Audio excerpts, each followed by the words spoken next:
Hello. To bring some tips to you for things that you might not think of, here's a few things I've learned by day 3.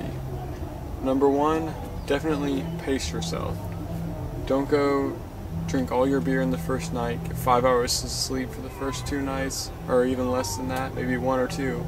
Because 4 days, although you might be used to going out a lot, it is a long time to be standing in the sun, to be maybe drunk, maybe smoking weed, things like that. So definitely pace yourself. Next thing is bring alcohol that you can hide.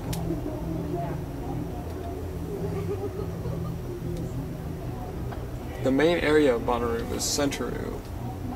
That excludes all of the campsites, and to get in that, sometimes you have to wait in a line, but you have to go through 2 security checkpoints. 1 where they search your bag, and 2 where they scan your wristband.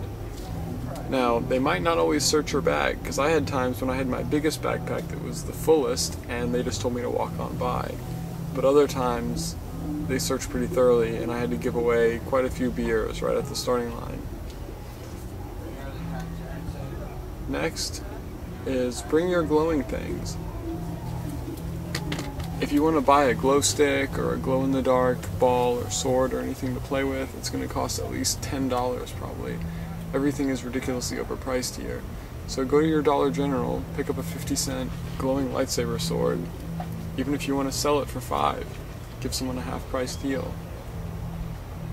And last is to do the same with food. Now, I brought a lot of snack food, but you can't exclude dinner food. Cheapest slice of pizza I found was $6. I bought a cheeseburger, and it was not really top choice, and it was $8.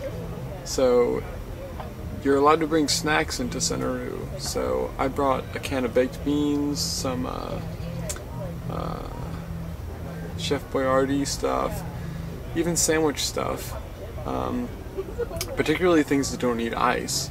But you definitely want to bring more substantial kind of meals, because you will spend all your money on food.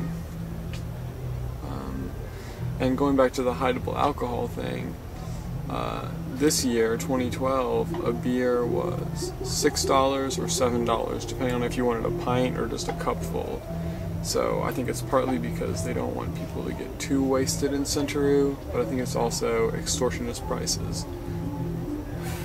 Anything else? Oh yeah, absolutely warm clothing. I was told 1,000 times over how hot it was, so I brought my sunscreen, my tank tops, my bathing suits, but you really don't think about how cold a night at 50-60 degrees can be after you're sitting out there all night.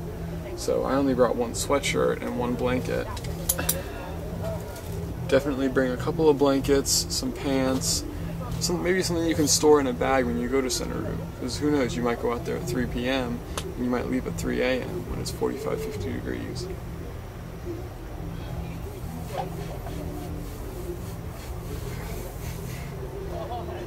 Anything else?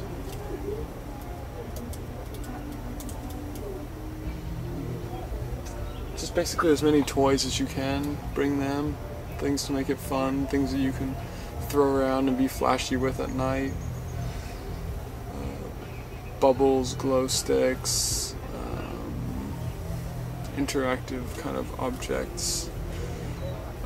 The more you decorate yourself, the more fun you'll probably have.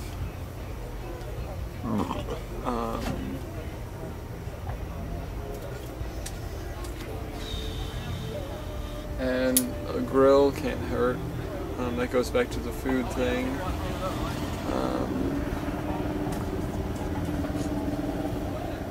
I really wish I had more substantial dinner food at my campsite than baked beans when people next door are cooking burgers and hot dogs. So don't be afraid to over-prepare, but you probably don't need as much of some things as you'd think. That's it for now.